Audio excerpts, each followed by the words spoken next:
All right, y'all. So a lot of y'all been telling me to check out What's the Dirt, and on some of his videos where he's breaking down the whole Kendrick and Drake battle, they're saying that he has the best extensive reviews. He's doing the best breakdowns of every one of the songs. So let's get right to it. He got Kendrick Lamar's 616 in LA. Explain. Shout out to What's the Dirt. If you enjoyed the video, make sure you subscribe to him.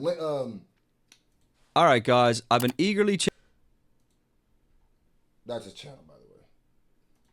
chipping away at the breakdowns for all the recent diss tracks that we got, and today we're looking at And if 616 you in want LA. me to do the Now, rest of his breakdowns, let me know. I see he has a full breakdown of the whole thing. if you haven't watched my Whole battle, other let me know. breakdowns on these records, please make sure to do that, as it should offer some good insight into where we're at in the beef up to this point.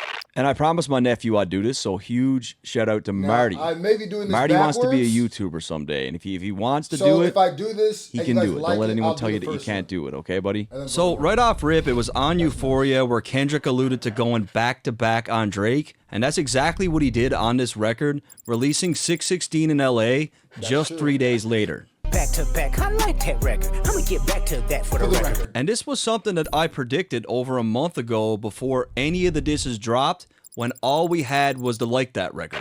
I think Kendrick's going to use Drake's own angle against him, and he'll probably even reference back-to-back while he Damn. does it. So before we That even was a good begin, we guess. have to take a close look at the title of the track, as there's several meanings. First and foremost, the one that will jump out to any Drake fan is Kendrick's usage of the timestamp format. Drake is synonymous with timestamp titles, and it's Is What's the Dirt Canadian?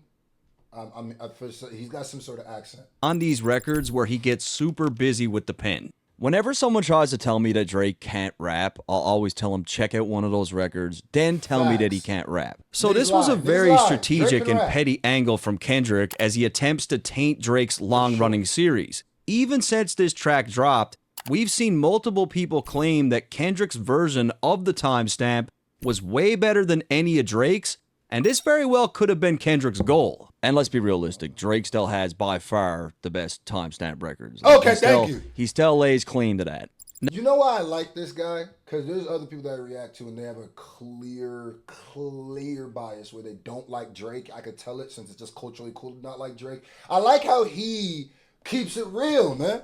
I like that. Stop acting like Drake can't rap. Stop. Now, as Thank far you. as the other meanings behind Kendrick this won. title, Keep there are saying that. several theories bouncing around, but I'm going to give you guys the most significant meaning and truly break down why that is. It was go. on June 16th, 2011 that Kendrick met Drake for the very first time. In a Double XL magazine, Kendrick described the meeting saying, "I did a show in Toronto on June 16th, my first show in Toronto. I think it was the same night we were going back to the hotel and he hit my phone. I guess he got the word that I was in town, he was there for the night working on the album, and he said he wanted to meet up. We met up, chilled out, and got the vibe."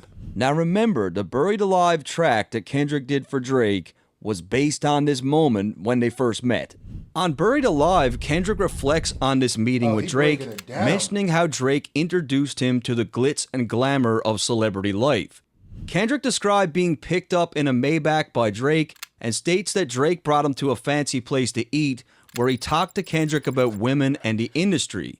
However, on the track, Kendrick truly struggles with the idea of becoming famous, as he's afraid it will change him for the worse, but he also Kendrick also said in his diss track, "You're the only."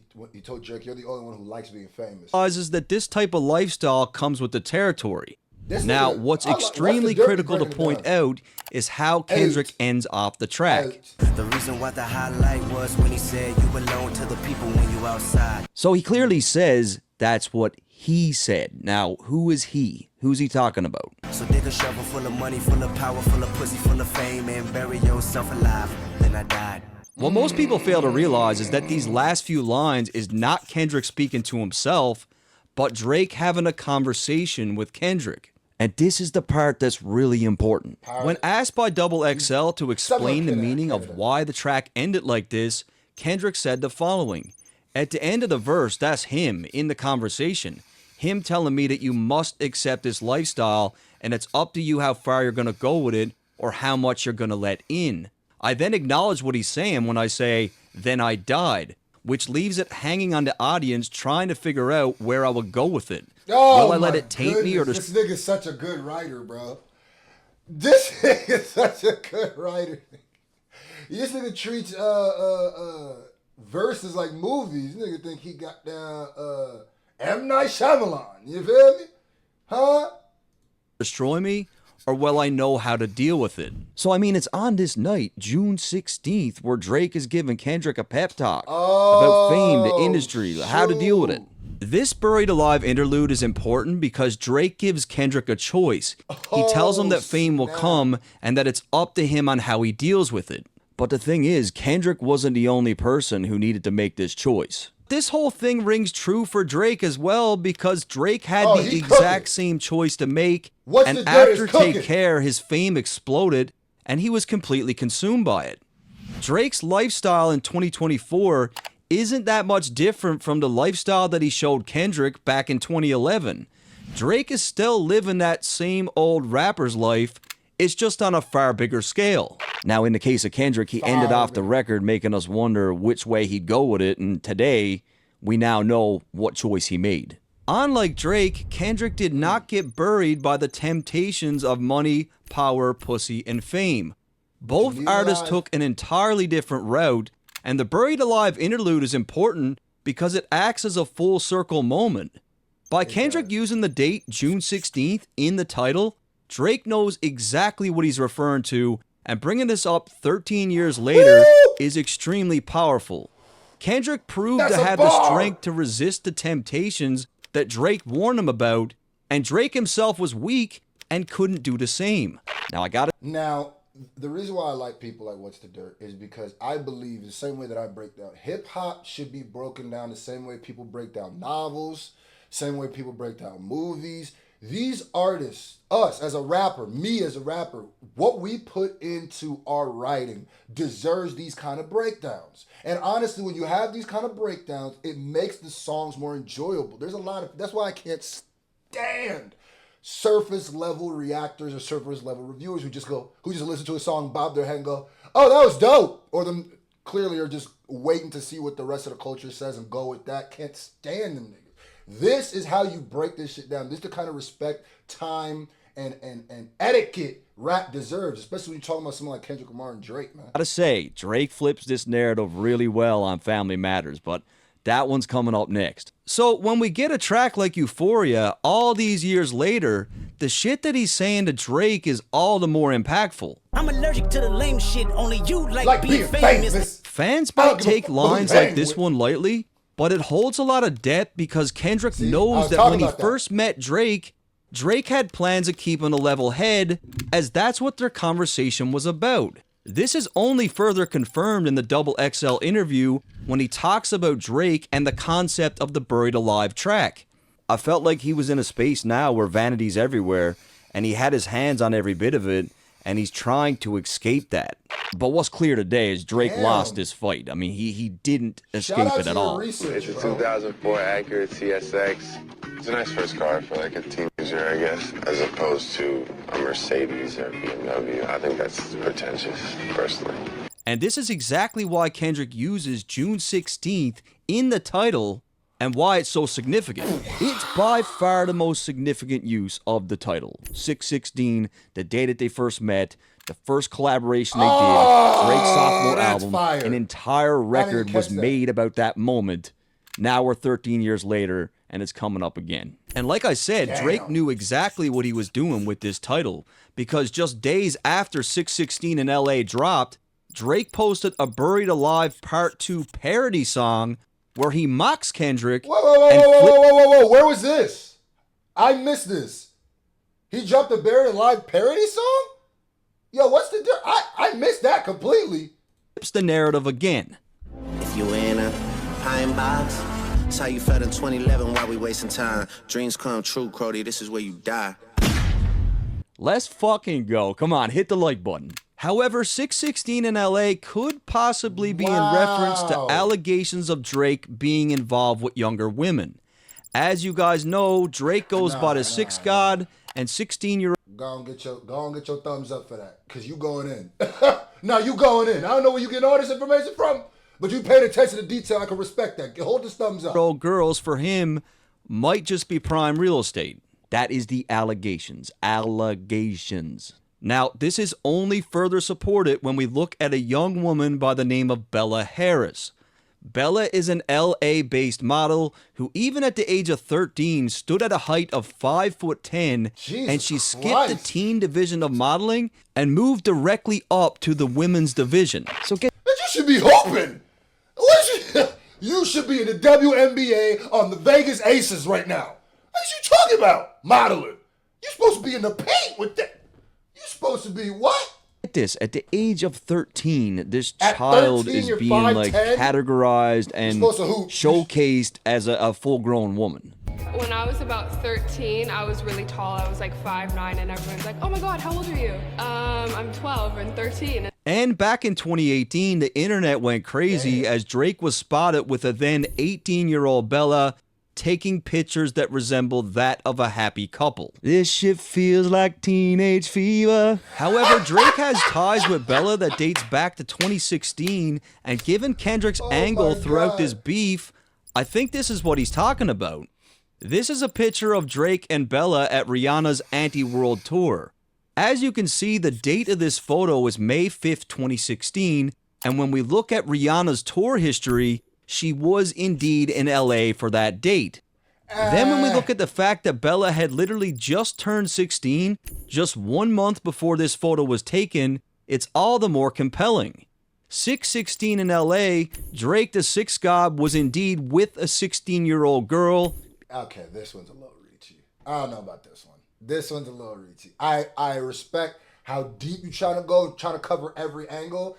I believe the buried alive theory more than this one. This one's a little, if you 1 + 1 = 2, but if you carry the 2 and you squint your eyes and you throw a football on Tuesday and it hits the a receiver and he has a nickel in his pocket, then he was dissing Drake. That's what it feels like. In LA. And I mean, Kendrick said he had 5 more diss tracks in stock. That's what And I believe him. I think he was about to get far deeper into this shit had this thing kept going. Furthermore, right Kendrick dropped the record at 6:16 a.m. Pacific Standard Time, which is 6:16 in LA. Then we got the fact that June 16th is Tupac's birthday, and considering that we've seen a few references to Pac in this beef already, this one seems to make sense. Kendrick, we need ya. Next June 16th is Father's Day. Now, I'm supposed to do, and I know that I've been late on this, I'm supposed to break down the bonus round of the battle. I broke down every round where I went each track against each other. I still got to do the tailor-made freestyle, and I think 616 in LA. If y'all still want to see that, put that in the comment section. And we have seen a slew of references with respect to Drake and being a shitty dad, and also jabs towards the fact that Drake's own father was absent. You don't know nothing about that. And of course, Drake also executive produced the hit show Euphoria, and the first episode of that show aired on June 16th. And that's as far as I'm going to go with the title. There's a lot of theories out there, but these are the ones that make sense to me. With all that said, let's move on to the artwork, which is simply a cropped out... Yeah, see, all them other theories, I don't believe... I believe some of them. I like the... I'm going to go with the 616. The Buried Alive one sounds very smart to me. Maybe the Father's Day, and I think like the Tupac's birthday and all the other stuff is a little just convenient, like it coincidental more than version of the artwork that we would see on Meet the Grams, where Kendrick allegedly had an inside mole collecting Drake's personal items and feeding him information. And this whole thing with the artwork and these items, like this turned into this really grew legs after. It turned into this whole other conversation. Yes, it so did. We've got the title, we've got the artwork. Now let's move to the beat selection. First and foremost, the track is co-produced by Jack Antonoff, who is a pop producer most known for his work with Taylor Swift. I like his glasses. This is likely a troll on Drake's previous claims on Taylor Made, where he insinuated that Taylor Swift had all this power over Kendrick. Now, what I feel Kendrick is really trying to drive home here by using this producer is that just like the culture of hip-hop, even high-level people within the industry itself do not like Drake and are more than happy to help bring him down. I will say I don't know about that too. I'm loving how he's breaking it down, but in my heart, my belief is Kendrick had all of his diss tracks ready and was kind of just moving things around. Now, if it was about a lyric that he might have, responded, I'd believe it. But I feel like he had that beat selected. I feel like he had those beats selected with the Alchemist Mustard. I think he had all of that ready. That's why he was just dropping back to back to back. That's what I think. I think Kendrick's just leaning into it. Like, yeah, I am friends with Taylor, and she's co-signing this diss. She doesn't like you. Her producer doesn't like you. Nobody likes you. Like, this is a tailor-made diss for you. The instrumental samples Al Green's song "What a Wonderful Thing Love Is," and Drake's Uncle Teeny Hodges is credited as playing guitar on that record. Oh, however, nah. what makes it... Oh, no, I didn't even know that. Oh, my God. I didn't know that. Oh, nigga, nah. Yo. What's the dirt is making these songs hit even harder, and I gotta go back and re-listen. Even more impressive is the fact that Kendrick sampled Teddy Pendergrass on Euphoria, and now he's sampling Al Green, and they both had Black an Soul album together called Back to Back Hits, feeding even more into Kendrick's claims that he was going back to back on Drake. And people say that Kendrick fans are reaching all the time, but this is clearly thought out. I mean, these records were very, very well planned. With all that said, we can now finally get into the lyrics of the song. Which is why I don't think that they were all carefully planned out. Which is why I don't believe the Taylor thing. I think he had that ready before he heard Taylor made, because he was so methodical with everything he did. Actually, I'm just kidding. No lyrics yet, because did you hear that noise? Like, what in the fuck is that? People were claiming that this sound was from the V12 liposuction machine, which was something that Kendrick referenced on Euphoria. But when you really listen to that machine in action, it doesn't sound where you get your abs from. V12, it's a fast one. like this at all.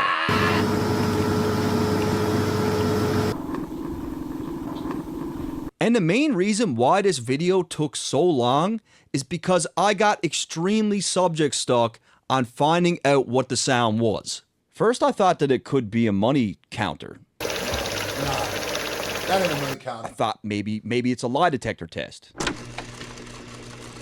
Then I was thinking it was one of those old 16 mil projectors. Then I was thinking maybe it could be a life support machine.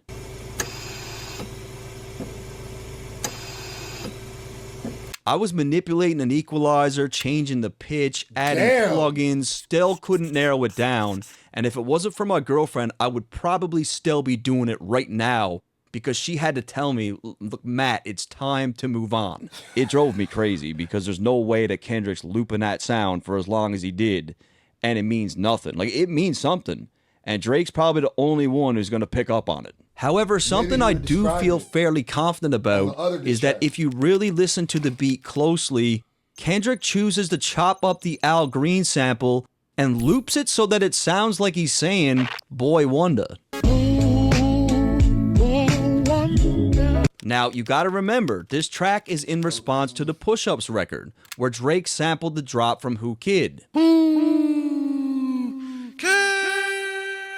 And as we know now, this drop turned out to have a hidden message that flew over all of our heads, as Drake will later announce that Kendrick's child might not be his. I heard that one of them little kids might be day free. And for that reason, I feel like it's on this track where Kendrick is using one of Drake's close producers to also send some sort of message. By using this little sample, I feel like Kendrick is trying to get inside Drake's head to cast doubt on who the mole could be in his camp. Drake commonly refers to himself as the boy, and in this case, I think Kendrick is asking Drake to think. Kendrick got the boy wondering, like, I wonder who's leaking all my info. I wonder who's the mole. Like, boy, I wonder who's doing all this shit. There's survival. So right off rip, Kendrick references Drake's track Survival. Now, Survival came at a time when Drake was fresh off his loss from Pusha T, and he was still heavily beefing with Pusha and Kanye at this time. As you guys remember, Drake allegedly had a career-ending red button diss for Pusha and Kanye, but he held it back, and it's on the Survival track where he appears to make... I never liked that he held that back. I never liked that he held that track back. I swear, history would be different. I think Drake drops that track. I think so. I think he was going to talk about Kim Kardashian in it. He's going to get Kanye out of here. I mentioned to wanting to drop it. I was about to, man, I thought about it. It's unsettling to talk about it. So Drake leaves a blank in this record, and it's up to the listener to interpret what this could mean.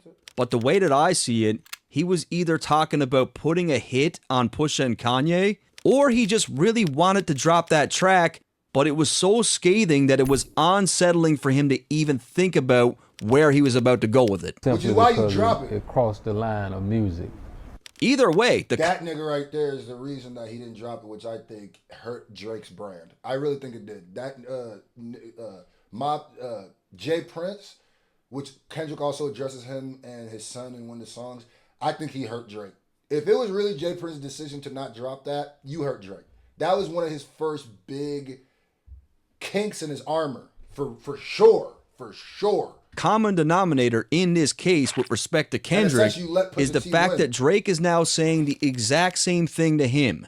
Again, Drake is making claims that he has some lethal secret, threatening to drop it. This ain't even everything I know, don't wake the demon up. However, Kendrick's own senses are telling him that Drake is lying, as he claims that he thinks, smells, and sees the bullshit coming, and just like the alleged held back Pusha diss, Kendrick claims he sees no fire.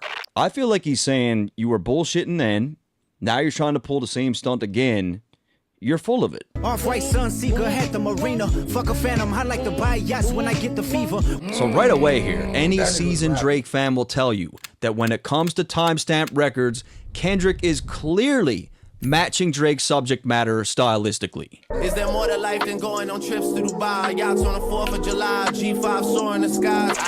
Roll, big body, wide body, Calabasas, road winder, sun shining, wax tires. But here's the thing, I don't think Kendrick's rapping from his own perspective here at all. I think he's rapping as if he were Drake. 13 years ago, Kendrick ended off the Buried Alive. Let's look at it like through that angle.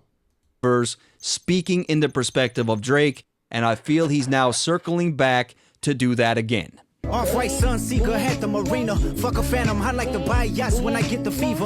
So, rapping in the perspective of Drake, he says off-white Sunseeker. Now, this would be in reference to one of Drake's close friends, Virgil, who not only had the designer brand Off-White, but also, during a 2022 Louis Vuitton fashion show, the background music for that show was an album by Tyler, the Creator, called Sunseeker.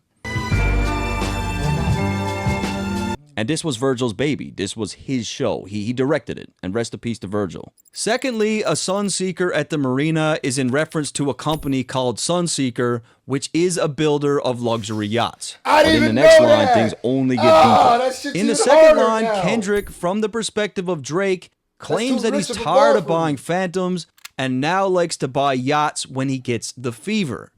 First and foremost, you gotta think about this. Kendrick does not rap about flaunting a lavish lifestyle. He doesn't own a yacht. I ain't gonna lie to you. I loved that little. I know Kendrick don't usually do it, but when he did it, I loved that pocket. Boy, I loved it. That white Sunseeker at the marina. Nigga sound like Ghostface Killer a little bit. He's not known for buying yachts. This is just so far outside of the subject matter in his music and what he represents, and that is because he is rapping as if he were Drake. I don't believe that this first chunk of the verse is from Kendrick's perspective at all. That makes sense. A Phantom is a model of car from Rolls-Royce that Drake not only owns multiple variations of, but he's mentioned the Phantom in at least 10 different tracks over the years, maybe even more. Now I'm in the Rolls with illuminated angel. All my Rolls Royces got a different body. Facts. Bought a white ghost, now shit is getting spooky. Hanging out the Phantom. However, Kendrick is painting it as if the Phantom is no longer scratching the itch for Drake. He needs to go bigger, which is exactly what he did when he rented the Ocean Coral yacht in 2022. No one will say for sure how much Coral Ocean is worth, but I can tell you it's well north of $100 million. When Drake rented this yacht, he was going all over the place. Like, he was traveling everywhere. Now, here's where things take a turn and get a... I did not know this. lot darker. Bro, what's the dirt? Can we give a round of applause for this nigga? Hip hop is a sport. You know, go grab you a t-shirt from thevillage.us. I'm going to put the link in the description. You know what I mean? Hip hop is a sport, and I really love, sometimes you need real commentary, you know? I feel like our culture gets infiltrated by so many people who don't even really care about the culture, don't know how to dissect the culture, don't really digest the culture. They might like 2 artists and then call themselves hip-hop fans. Nah, nigga. I can tell What's the Dirt analyzes. Not only that, but he listens to a lot of hip-hop. He knew exactly how many times Drake referenced a Phantom. I don't know that. And I've listened to every single Drake, every single song they've put out, both of them. Following up on his previous line about yachts, he claims that he likes to buy yachts when he gets the fever, and the fever is another builder of luxury yachts. Now, this is where it goes left. The Sunseeker has another line of yachts called the Predator, and as we know, Drake has a song called Teenage Fever. Now, where it gets crazy is when we look at Drake's relationship with Millie Bobby Brown. God, Drake, here she is with Drake on a yacht at the young age of 13. Drake. This photo was taken in 2017. I don't believe Drake is a PDF file. I don't believe it, right? But one thing I do 100% agree with is that he has weird relationships with people who are too young. Like, you forget Drake's almost 40. It would be one thing if Drake was like 20. You know what I'm saying? He's almost 40. I cannot understand how anybody on his team was like, yeah, having this open relationship with this 13-year-old girl, bring her to your yacht, makes sense. Yeah, hanging out with this model who just turned 18 and hanging out with her before, taking pictures, makes sense. Like, I don't think he'll ever do this type of shit again. But like, what in your head was like, this is gonna end well? Why? Maybe because at my age, I couldn't imagine hanging out with a 13-year-old. And someone might be like, well, it's different because they're musicians. I'm a musician too. Oh, it's different because they're in the media. I'm in the media too. I have 1 million subscribers. I don't care if there's a 13-year-old, What's Ryan or whatever. I don't care if he, or Player Ryan, whatever, the kid who used to play. I don't care if you have 5 million subscribers and you're like, yo, let's do it. I'm not going to bring you to a yacht by yourself kicking it. That's weird. Let's go have a meeting somewhere with your parents or something, nigga. Dean, shortly after his More Life album dropped, which had the track Teenage Fever, and coincidentally enough, the media was categorizing the More Life album as yacht rap. Now, to put the cherry on top, where was this picture taken? At a marina. Think about it. Sunseeker has a yacht called the Predator. Drake's More Life album was being called yacht rap. It had a track called Teenage Fever. He's with a 13-year-old girl on a yacht, and in this picture, they're at a marina. I've never even seen this is not a coincidence at all. I never seen it's not. And Kendrick drops plenty of little clues here just in how he pronounces certain words. And if you pay attention to how he says, I like to buy yachts, he's actually making a reference to Dubai yachts. Fuck a Phantom, I like to buy yachts when I get the fever. All right, we reaching. This is a reach here. You doing good journalism, but nigga, this is a reach. This is a Mr. Fantastic reach. If you ask me. Like we said, me and him both don't know, so maybe he's right, but in my heart, this is a reach. Is there more to life than going on trips to Dubai? Yachts on the 4th of July. And back in 2015, Drake was very happy to announce that he was on a yacht in Dubai. And if you're familiar with Kendrick's catalog, you'll know that he does shit like this a lot in his writing. Wine cooler spill on my white t-shirt, the sightseer. So again, Kendrick is rapping as if he were Drake. Not only does Kendrick hardly ever drink, but when he does drink, it's exclusively wine. Yeah, I drink a little bit. What's your preferred beverage? Just wine. Like Jesus. What about, have you ever? Now, there is a huge difference in wine and wine coolers. Most men do not drink wine coolers. I'm talking about fruity drinks with soda and tons of sugar. Agreed. Kendrick uses little keywords like this to let the listener know that this is not his life we're talking about. Kendrick's not drinking wine coolers, guys. Drake is the guy that loves wine coolers. That's pretty much all he drinks. And what's even more interesting is how wine coolers became his beverage of choice in the first place. Were you drinking white wine spritzer? I was. That's my drink of choice. It's basically my mother had a friend who I was always sort of like infatuated with. We used to go to her house and be poolside, and she used to like fill up a white wine spritzer, and she would like casually slide it and leave it there, and then she'd just show up with another one, and I always felt like she was trying to send me a message. So I've kept that a consistent theme. How we get it. Of course she was trying to send. That's completely inappropriate. How old were you? I don't know, like 15. But so I've kept that a consistent theme. And take a good guess at who else loves wine coolers. Teenage girls, right? And coincidentally enough, with respect to this line, I ain't gonna lie, some of these clips that you're finding, what's the dirt, are more damning than actually what Kendrick said. I ain't gonna lie to you.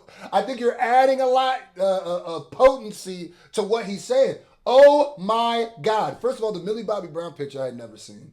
That Chelsea Handler clip I had never seen. Oh my God. a 17-year-old Madison Beer attended Drake's Memorial Day party in 2016. You know the funny thing about Madison Beer? Madison Beer actually was at one of my shows. I did a show with Skate Maloli and Jack, all backstage was me, Skate, Jack, like all of these, and that was the first time I actually met her. She was very quiet, but that's the only time I ever met her, but that's just random. I've done a show, she popped up in Nebraska too, legendary. And she shared the following story. I met him actually like 2 years ago at his Memorial Day party. Funniest thing about Drake is he drinks wine spritzers, like that's all he drinks. I was like, can we go to the bathroom in your room? I was like, I just really don't want to wait on this line. And he was like, yeah, of course. And this girl had like a vodka cranberry or something in her hand, and she tripped and fell and spilled all over Drake, like all over his like white sweatsuit. At this point in time, Madison had just turned 17 2 months prior, and this only acts as further proof that Drake seems to allow much younger girls at his parties. Madison claims that Drake loves wine coolers, and then states that someone spilt the drink all over his white outfit. Kendrick seems to have been gathering this information about Drake for a very long time, and on this track, I feel like he's sending subtle reminders that most of us wouldn't catch. Fun fact though, his house that he has a bathtub that is literally the size of this room. And it's gigantic and so dope. I was like sitting in it, I was like, can I just lay here and like chill? I even found some footage of this exact Drake Memorial Day party where you can tell that the women in attendance, to me, don't really look like grown women. I mean, come on, guys. Like, I'm a fair man, but... Hey, son, I feel like you did more research than Kendrick. You might be the mole. Are you the mole? Hold on. What's the dirt? Are you the OVO mole? You seem to have a Canadian accent. I'm about to make a What's the Dirt video on you. Huh? You seem to have information where I'm like, yeah, you might could have got this by just really good research. Or, I got my eye on you, Dirt. Joe Dirte. I got my eye on you. Huh? Like, I'm not even... And I ain't gonna lie. Them girls do look young. Them girls look young. Drake, goddamn. And like I said, goddamn, nah, nigga, that's weird. I've been assuming here, like, these are clearly teenagers, right? And when he talks about wine coolers, he's talking about shit like this. Following up on the previous line, Kendrick writes for Drake by calling himself a sightseer, which is exactly what Drake was doing in 2022 when he rented that $50 million yacht. Here he is in St. Bart's at a New Year's Eve yacht party, and what we can easily conclude about this party is that teenage girls were definitely in attendance because there's clear evidence of this happening. I got back from St. Bart's on Monday. Basically, it was an after party that we got invited to. It was on the Vava. So many cool people there. We talked with Drake for a little bit. This girl was born on February 5th, 2004. What? Which would mean she was only... She was born in 2004? Yo, the fact that there were humans born after 9/11 is brazy to me. I still can't wrap my... So you're telling me you were born 3 years after 9/11? You was born... What albums dropped in 2004? Yo, god damn. Nah, shorty. Nah, man. Why would I be at a party? And like I said, I don't know what to say, because it's like, why would Drake be having parties where super young girls are at? That's one thing. But two, is it Drake's party? Is he the one inviting people? But three, even if he's not, he's got to start paying attention. What's the guest list, bro? I can't show up to parties with young people because these niggas think I'm a sicko. Now, it doesn't matter. Like, if you had a party, I don't know, bro. I guess, outside of a professional setting, I don't know if I would be at a party, like partying and if they come on some, I don't know, because it's like, if they come as a fan and like, we love your music and thank you, leave, but then it's like, we're still partying together, is weird. I'm looking at like a meet and greet. It's not a meet and greet, nigga. It's only 17 years old during this yacht party. I was just in St. Bart's with Drake and like 150 supermodels in it. And I think that Kendrick knows something about these parties.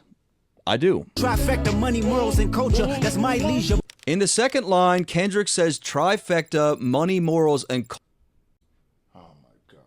culture, that's my leisure. And again, this has nothing to do with Kendrick as he continues to rap as Drake here. See, First off, the definition of a trifecta pertains to gambling on horses, where to win, you need to guess the 3 winning horses in order. That means that in the case of this line, money would come first, morals would come second, and culture would be last. This is how we can easily rule Kendrick's own perspective out, as money is definitely not his first priority. Again, it's little things like this where it's clear to me that he's not rapping from his own perspective here. See, I didn't even money really don't make me. I'm learning that now. You know, that's not really my peace of mind, having money. In the case of the line as it pertains to Drake, money is seemingly at the forefront of everything that he does. I'm not mad at that. He's willing. Two artists who are attacking a business and an art style from two different angles isn't wrong. If Picasso came out and told y'all, if you had a conversation with Picasso, it's like, yeah, I was doing it for the money, nigga. I wasn't gonna commission no free shit. Does that change his artistic, what he added to the world artistically? No, I don't think being for money and somebody being not for money makes you a worst artist just off tops. No, it does. It's just two different ways to skin a cat. That's all. It's the art that they're putting out is still willing to put aside morals and culture to get it. Now, morals this explains why morals and culture come in second and third place within the trifecta. At the end of the day, those two things will never really matter for Drake, as money will always dictate his every move regardless. So, I mean, when we look at a trifecta by definition, like what it means, the line makes literally no sense pertaining to Kendrick. My visa, passport tatted, I show hub in Ibiza. Once again, I'm not sure how this would ever pertain to Kendrick, as he never raps about shit like this, and there's no documented proof that he has ever been to Ibiza. Not only that, Ibiza is known as the party capital of Europe, which doesn't really seem to be a place that fits into his lifestyle. When we look at how Kendrick structured and set up this first verse, it only makes sense from Drake's perspective, as he was in Ibiza on that exact same yacht. And Drake has referenced Ibiza in his music many, many times. That's true. Bring her to Ibiza. Appealing Ibiza, so what? She took dick in Ibiza. We went to Ibiza. And this whole infatuation with Ibiza, for Drake, this is new. He never talked about it before in his music. It's only these recent years where he's been bringing it up a lot. It's almost like Ibiza has become Drake's new favorite hub. And if you listen to how Kendrick enunciates this line, that's exactly what he says. That's your hub in Ibiza, your hub in Ibiza. And I don't know why Drake loves Ibiza so much, but maybe Kendrick does. And again, in very recent times, Drake referenced a tatted passport in his music. My visa, passport. I low-key feel like I should have caught that he was rapping from Drake's perspective. I 1,000,000% think he's right with What's the Dirt. I think he's 1,000,000% right with that. And it actually makes this song so much more potent. Man, if y'all want me to react to break down this song versus Taylor Made, put it in the comment section, because with this now, so this all ties and flows perfectly together in reference to Drake and how he lives his life. And given the fact that Kendrick rapped from Drake's perspective on Buried Alive, and this track is called 616 in LA, which was the date that they first met and the concept of that record, Kendrick is doing the same here. And the concept of the Buried Alive track is just as important for Family Matters, which we are doing next. Luke Callie's dwellings in Brooklyn just to book me some pizza. Yeah, I'm probably going to be covering all of this dude's videos. I saw he had a video that had 7 million views that was breaking down the whole Kendrick and Drake diss track. With how methodical he is at breaking down, I gotta watch that. I mess around and learn new shit, bro. Kendrick this battle have a whole different context after I've watched all his continues videos. to replicate the subject matter that Drake showcases on these timestamp records. If you heard Drake say a line like this straight from his mouth, you wouldn't second guess it, as it fits perfectly into the style of his pen. Eating like I'm seated at Swiss Soto with Yosos. Catering is from Giorgio Bardi, Robin's favorite. He nailed it. It is bang on how Drake raps on these tracks. Bang on. Luke Callie's dwellings in Brooklyn just to book me some pizza. It's just the way he enunciates shit is very cryptic. Like, he doesn't even say pizza. He says pizza. Just to book me some pizza. And book me some. Okay, let me just do this because he's doing this a lot. In rap, right, like, the way we pronounce words isn't, yeah, there could be double meanings in them, of course, but a lot of that is just artistic, what's the word? Licensing, where in order to make something rhyme more, we'll change the way that it's enunciated. The person who does this all the time and is almost the king of this is Eminem, where he will enunciate something differently. It's not that you're supposed to take it differently, it's that it lands with the rhyme better. So all these ones that he has where he goes, no, it's a hub and I show up, I'm not believing those. I'm not assigning to those. I'm not subscribing to those ones. I believe Kendrick is saying a hub because it sometimes will take syllables out, will mix words together so it has less syllables, will stretch out a word so it has more syllables. That's just what we do. Pizza is weird too. Like, there's shit in here that Drake is only gonna get. And on Euphoria, remember, Kendrick said that he hates the way that Drake sneak disses people. I hate the way that you sneak this. If I catch flight, it's gonna be direct. And what Kendrick means by that is Drake will diss someone and only his intended target will pick up on it. And due to the fact that Kendrick is mirroring his style and writing from Drake's perspective on a timestamp titled record, this first verse is riddled with shots at Drake that only he understands. And that's why the beginning of this record doesn't even sound like a diss, because he's writing in the style of Drake. There's no clear shots to us, but he's dissing Drake the way that Drake disses. And because Drake has been at this pizzeria in Brooklyn before, this is just another clue that Kendrick has given us that he's writing this verse from Drake's perspective. God, my confession is yours. And now we get to the point where I feel Kendrick does indeed switch perspectives back to himself, as it's at this moment where he starts to sing. And when you think about Drake's timestamp records, he doesn't really sing on those tracks at all. God, my confession is yours. Now, I saw that people tried to paint this line as if Kendrick was conflicted on whether or not he should go to war with Drake, but honestly, Kendrick has wanted this battle with Drake for a very long time. But who am I if I don't go to war? I don't think he's conflicted about the war itself, but he knows where he's about to go with this thing, and he's more or less confessing to God before he even puts his plan into action.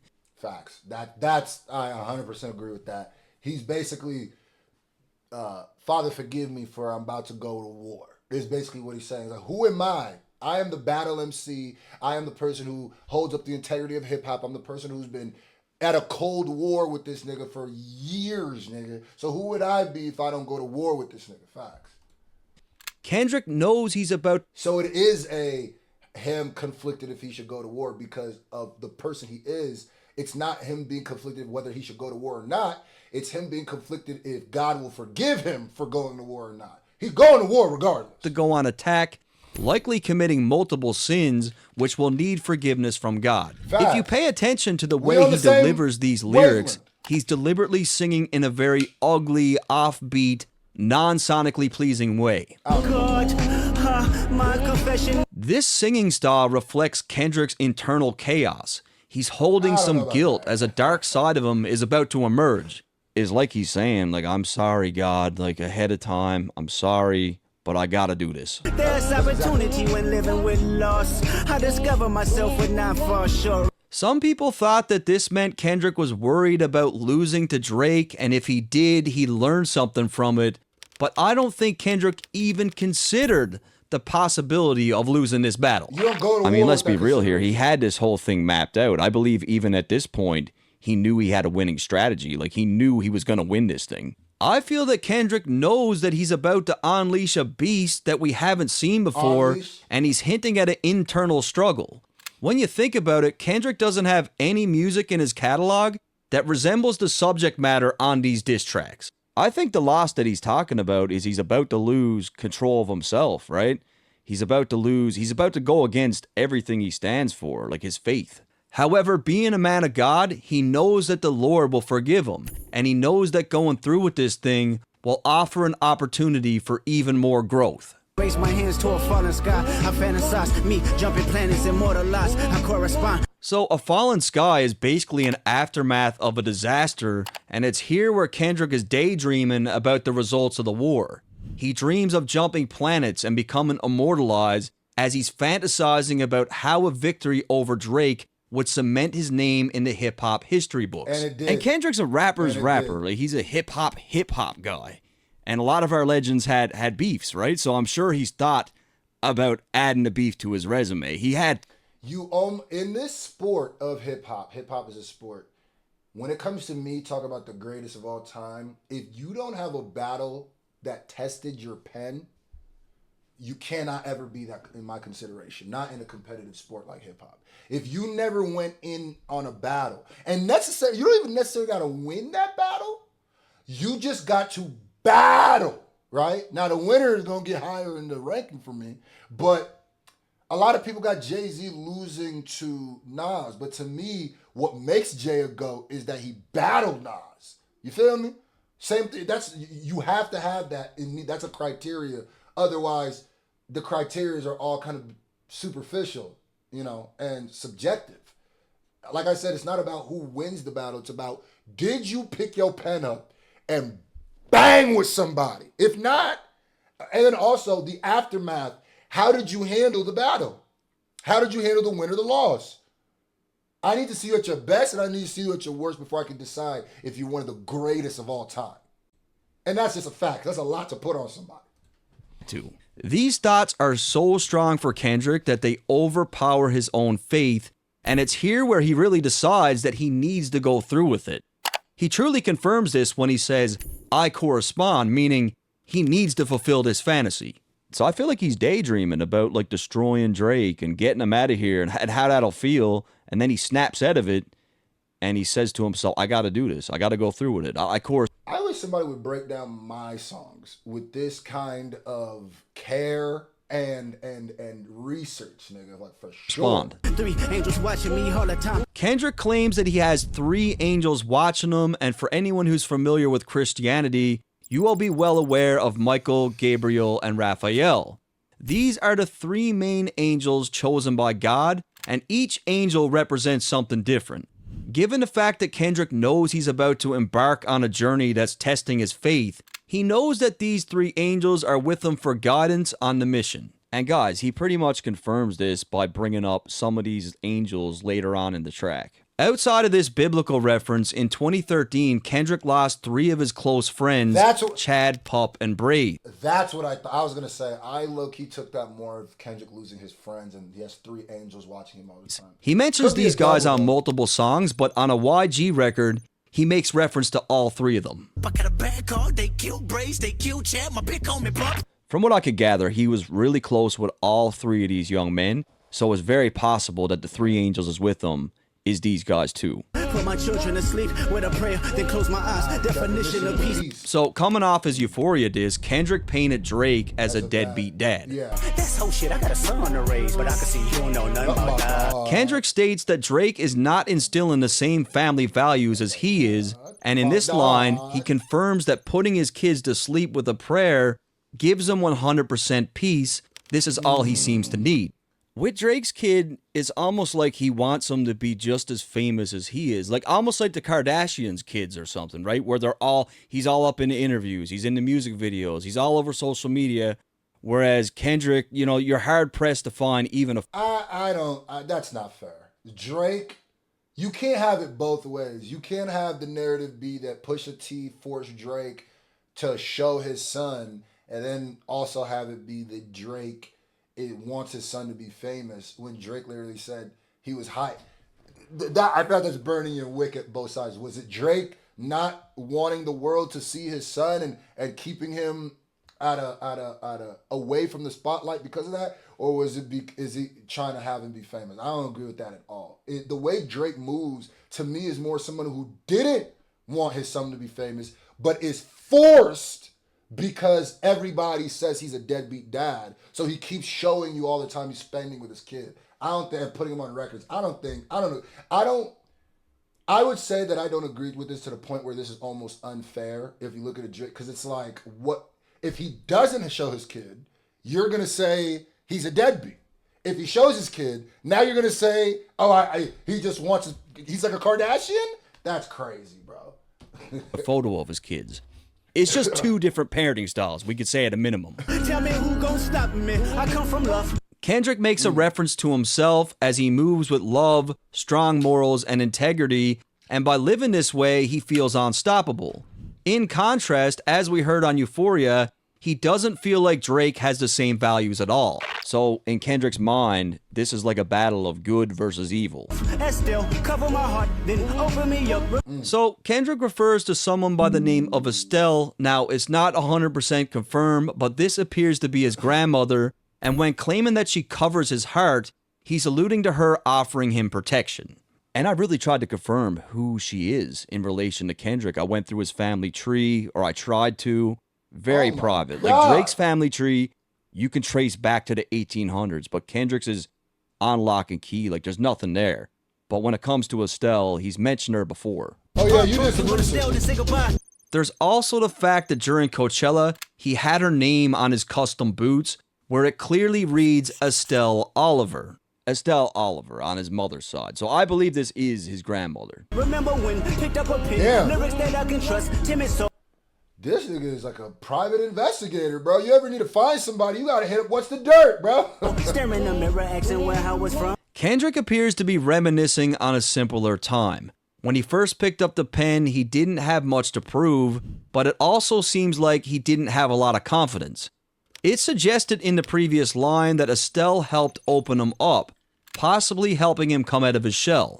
And by all accounts, he was a very shy child, which really isn't that uncommon for these artsy type of kids. Like, they tend to be more withdrawn, right? And Kendrick himself once shared a story of just how shy he was.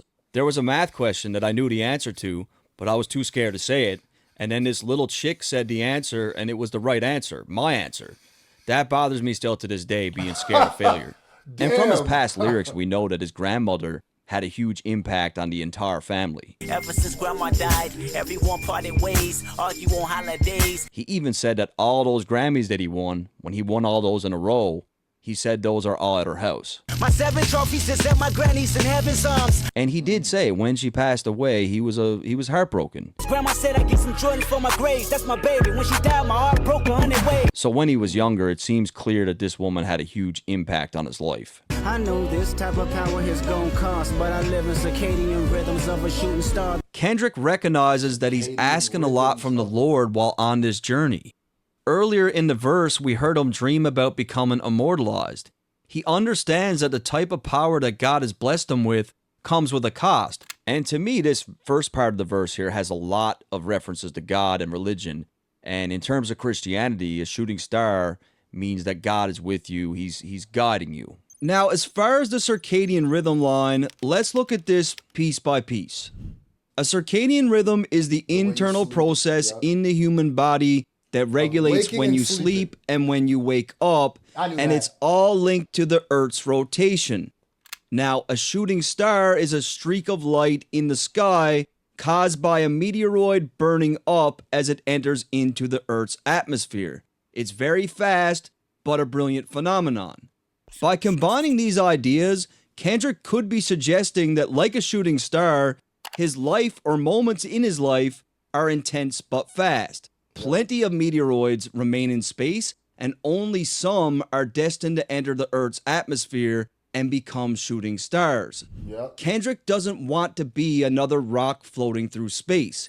He wants to make a lasting impact with his art, but he recognizes that he has a limited time on Earth to make this happen. He lives by his own rhythm, one that is unique compared to the typical predictable cycles most people experience. The life that he lives has intense, brilliant moments that stand out against the regular circadian. Yeah, no, you know what? I do agree with this because I think Kendrick is saying, like, I live the circadian rhythms of a shooting star. I'm a hit the ground hard. I'm a shoot through. I'm gonna be bright and beautiful. But all of us live the circadian rhythm of a shooting star. Before we know it, we done burnt up and we done hit the earth, and that's it. So it's fleeting. Rhythm. Coming off his previous line, this likely reflects his own impact on culture, where his presence is powerful and influential. The mannerisms of Raphael, I can heal and give you art. Coming off the last line, Kendrick dishes out a triple entendre. Firstly, he refers to Raphael Urbino, a famous Italian artist who is ironically one of the big three artists that is responsible for curating a style of European art called mannerism. Secondly, Kendrick is talking about Raphael the Angel, which was one of the three angels that was referenced earlier, and Raphael is known for being a protector and healer. Lastly, Kendrick pulls qualities from both Raphaels by 1, providing people with genuine art, in this case music, and 2, his music acts as therapy for a lot of people and helps to heal them. And of course, last but not least, and this one went over everyone's heads, Raphael the Ninja Turtle. I'm fucking with you guys, I made that one up. He's just my favorite turtle, so I took the opportunity to get him in there. Where did they come up with this stuff? But the industry's cooked as I pick the carcass apart.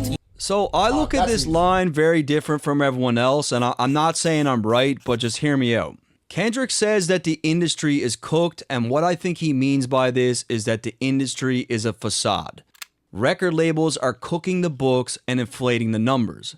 These labels are desperate and will do anything to give the illusion that their product is in high demand. This is By picking the carcass apart, I feel Kendrick is alluding to exposing even more industry secrets, as we heard exactly how he felt about it on Euphoria. And fuck the industry too. And I think what I'm saying makes even more sense on the next line. Yeah, somebody's line, I can see the vibes on act. I look at that more like he's talking about Drake is the representation of the industry, and he's cooked.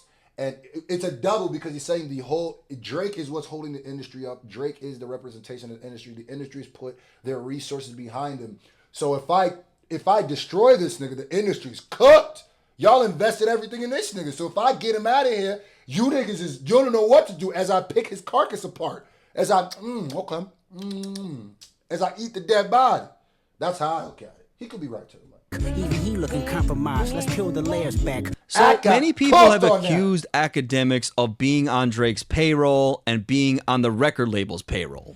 Now, it's no secret that record labels have been working with influencers, podcasters, streamers, and TikTok dancers to help with sales. However, it's even beyond sales because some of these guys like Aiden Ross and Kai Cenat seriously have the power to shape how an artist is perceived. Drake is UMG's golden boy, and I feel like Kendrick is insinuating that much like how they cook the books for their artist, the industry is crooked and manipulative, and they'll throw as many resources at this thing as possible to protect Drake's name. That's what I was saying. It's here where Kendrick appears to be threatening to expose more of these secrets as he... I ain't gonna lie to you, bruh. It's making me feel like Drake came in. Oh, my bad. It's making me feel like Drake came in not strapped up the way that he thought he should have been, and that job, and oh no, you gonna see this one through. All that shit's aging crazy right now. Plans to peel the layers back, which is something that Pusha said to Drake during their beef. We just gonna peel it back layer by layer. Now, I've been watching Academics from the very beginning, and he's a well-documented Drake super fan. I think he just loves Drake. It's his favorite artist. I don't think he's paid off or anything. I just think he's a massive Drake fan. Ain't no brownie points will be in your chest, harassing ant. Fucking with good people, make good people go to bed. Kendrick makes reference to Drake's trolling antics from earlier on in the beef.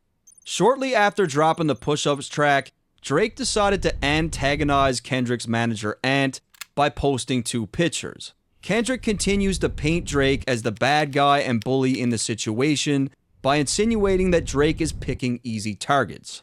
Ant is not a rapper and isn't known for causing issues with anyone, and because Kendrick is close with Ant, he's a good person to defend him. And remember on Euphoria, Kendrick said that he would inherit the beef for Pharrell, who, by all accounts, I believe is a pretty good dude. About cash, dog, that's not even the leak. So, coming off the last line about messing with good people, Kendrick references Drake's bullying tactics against The Weeknd's manager Cash. A lot of people thought that Cash could have been the... I ain't gonna lie to you, I thought you said Cash Doll. When I first... Shout out to What's the Beef. What's the beef? What's the dirt? You even corrected me. I thought he said Cash Doll. I said, what? Why Cash Doll? Cash Dog? Mole that was feeding Kendrick information, but he confirms here that this is not the source of the leak. But I think the line actually works in another way also. Conspiracies about Cash Dog also perfectly ties into Drake's claims about Kendrick and Top Dog, where Drake stated on push-ups that the label was extorting Kendrick and taking 50% of the profit. Find the jewels like Cash Dog. I just need you. Yeah, he did say Cash Kendrick Dog. really starts to play with Drake's head as he's asking Drake to think a little bit harder about who the mole could be. He makes a reference to Cash Doll, who was once robbed for $500,000 in jewelry. It would make a lot more sense if we could find out that it was someone close to Cash Doll that took this jewelry. But in order to do that, someone would need to watch all of our interviews. It was around the time I lost a whole jewelry box full of jewelry. And you know what's the dirt gonna be? Oh, I remember that. You went right. Yep. Okay. Yeah, and we'll it talk hurt. about It that. hurted my. It hurt. It hurted. Because you didn't hurted lose so it, bad. somebody took it. Yeah, somebody took stole it. So that's somebody you trusted. Yeah. But it's not just about the items too, right? It's also about the people that you have around you. Because that's also a warning call. So Kendrick has clearly been paying attention, and the fact that it was someone inner circle that had a hand in taking his jewelry, this line just gained even more depth.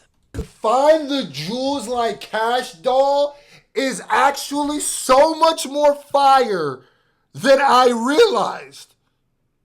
Find the jewels like Cash Doll, because the jewels, the gems that I'm dropping in the song, but then also find the jewels like she lost her jewel. Oh, nigga, nah, bro.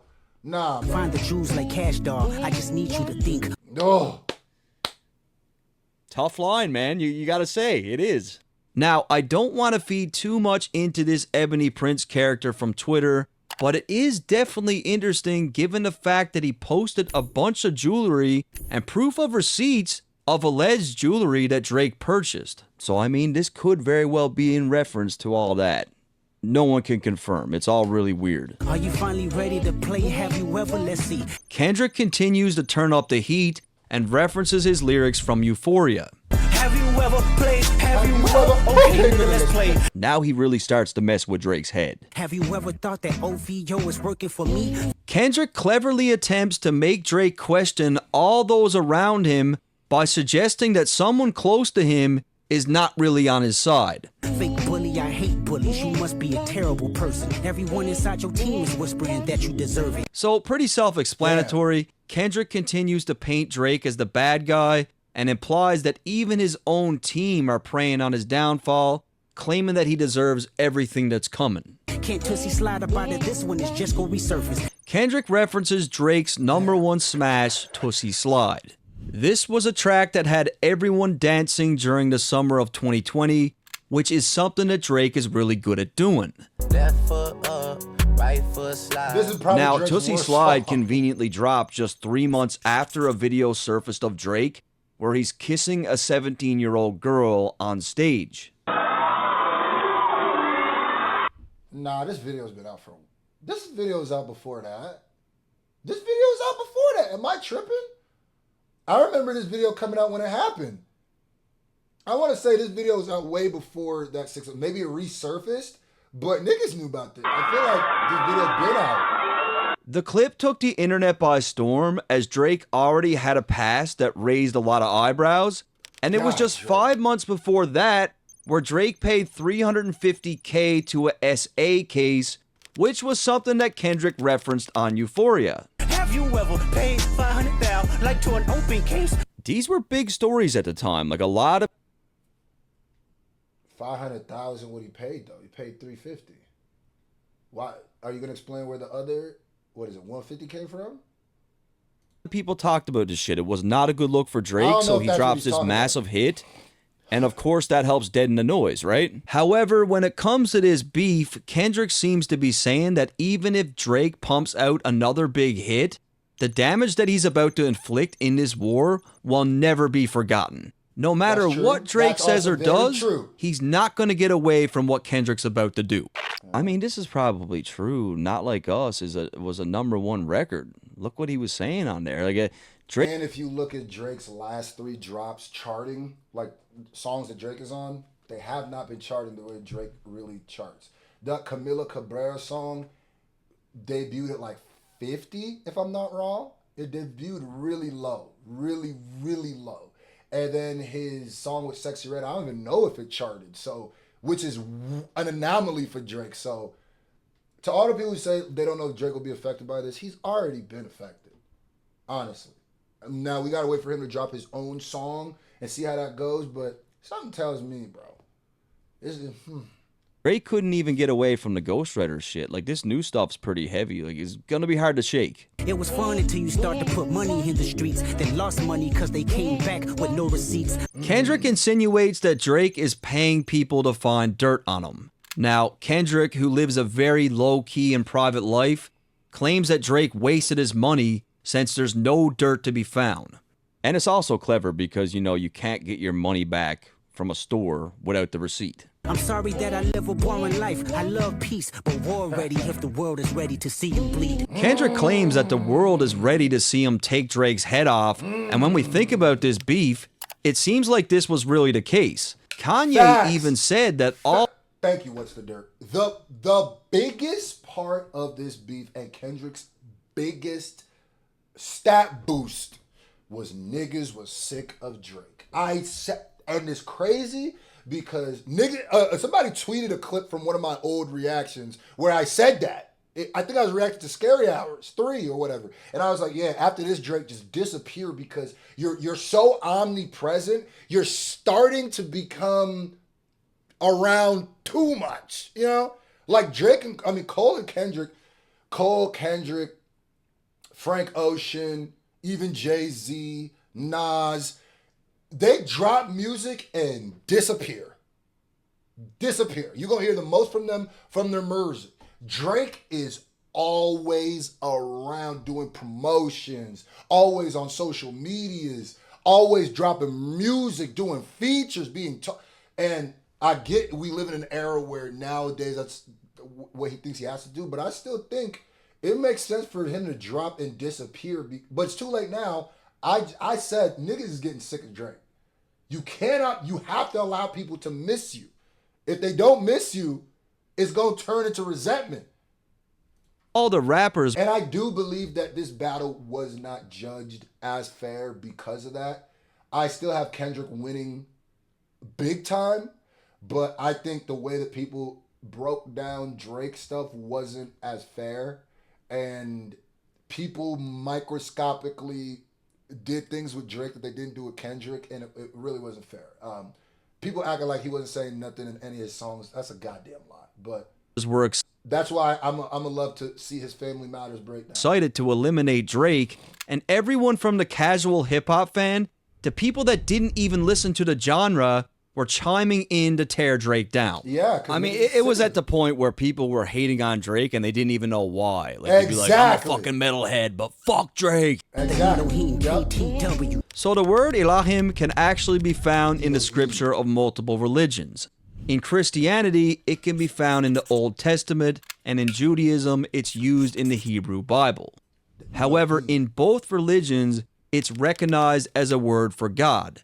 Kendrick could be using this here as a word of common ground between the two religions to state that regardless of the faith, he is the God. And in the exact same context, you're not beating a nigga who uses Elohim in his shit, you know what I mean? He uses this word on Family Ties, which is a record that I always thought was full of shots at Drake. The Elohim, the rebirth. Before you get to the Father, you gotta holler at me first, bitch. Now, the KTW everything is cryptic as it gets. Like I cannot figure it out. I look for days and days. None of the theories that I saw make sense to me. I think it's something that only Drake is going to understand. But if one of you guys know, or you think you know, leave it in the comments. It drove me crazy. No, you can't sleep. These images trouble you. No, the wires in your circle should puzzle you. Kendrick continues with the mental gymnastics. He paints Drake as someone that is tossing and turning to figure out who the mole could be in his camp.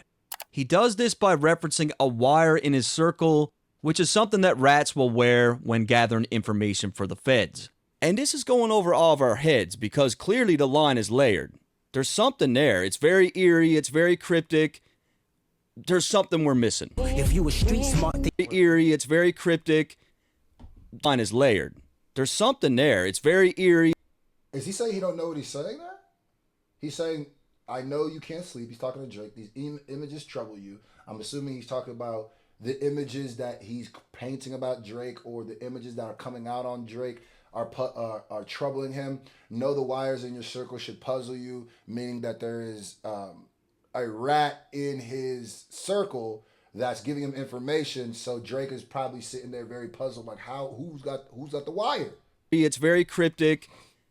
There's something we're missing. If you were street smart, then you would have caught that your entourage is only to hustle you. Kendrick comes in with a bit of a cultural reference here. Drake isn't from the streets, but over the years has surrounded himself with street people. It's not uncommon in hip-hop for a rapper to have an entourage of people who are only around for their own benefit. So Kendrick's saying, like, Drake is so ignorant that he believes that these guys really like him when they're just using him, and Kendrick's a little wiser to it. Like, he's seen this play before. 100 niggas that you got on salary, and 20 of them want you as a casualty. Kendrick makes reference to the people on Drake's payroll. Now, this could be a reference to anything from the people that signed to his label, the team of writers that he's employed, streamers like Aiden Ross or Kai, his mob ties connection with Jay Prince, or any of the other street connections that he may have established over the years. And he's saying 20% of these guys want you out of here. They want you gone. And one of them is actually next to you, and two of them is practically tired of your lifestyle, just don't got the audacity to tell you. But now, I'll be honest, guys, I'm not going to sit here and pretend to know who Kendrick's talking about here. Is it 21 Savage? Is it 40? Is it Yachty? Is it Chubbs? Who really knows? It does seem very... I think what adds to this is when Academics came out and said that there's somebody that hangs out with Drake, has music with Drake, who can't stand him, and he hasn't came out and said it. So, and like I said, this goes back to not disappearing. You've created so many enemies. Drake has created more enemies than he realizes. And a lot of them could be niggas who are just sick of seeing him on top. A lot of them could be people that he didn't do something for. And some of them are going to be people that he actually slighted. So that those three groups of people coming together make such a big population that it's going to affect them. Specific. And Kendrick says this with such conviction. But at the same time, this could also just be a war tactic to get inside Drake's head even further to make him question absolutely anyone that's close to him. It's a crazy angle, but no one knows for sure who he's talking about. Let me tell you some game, cause I can see you, my little homie. You playing dirty with propaganda, he'll blow up on you. Coming off the last line where Kendrick claimed that people close to Drake don't have the heart to tell him the truth, Kendrick claims that he's about to give some advice to Drake as he can see through his dirty propaganda and suggest that it's going to blow up in his face. This could be in reference to the narratives that Drake has been planting about his failed relationship with Whitney, the 50-50 split rumors with TDE, using streamers like Aiden and Kai to help with public perception, or cooking the numbers. You're playing nerdy with Zach Bia and Twitter bots. So remember what I mentioned earlier about Kendrick's thoughts on the music industry when it comes to... You know what? I didn't believe the whole bot conversation on both sides because both of them were accused of having bots until after the beef. I've noticed, even on Twitter, when I post something about Kendrick, post something about Drake, there will be, either side will go at each other, right? One time, it seems weirder with the Drake fans. One time I had this person, I tweeted something about Kendrick, and they went off on me. I checked the person's Twitter, and they literally created their Twitter right when the beef started. And I started noticing that more. Now every time someone says something, it's like, F Kendrick! And it's going way too... I go to their Twitter. You'll literally check and see their whole timeline will be Drake, will be just OVO shit. And then go look at when they created their Twitter. I'm telling you, I have firsthand experience with this. Cooking the numbers. Popular influencer Zach Bia hosted an online DJ segment on his Instagram during COVID-19. The show garnered a huge amount of traffic, and he even premiered Drake's hit Tootsie Slide. It's about to be the hottest song in the world. Song of the summer. No sequence.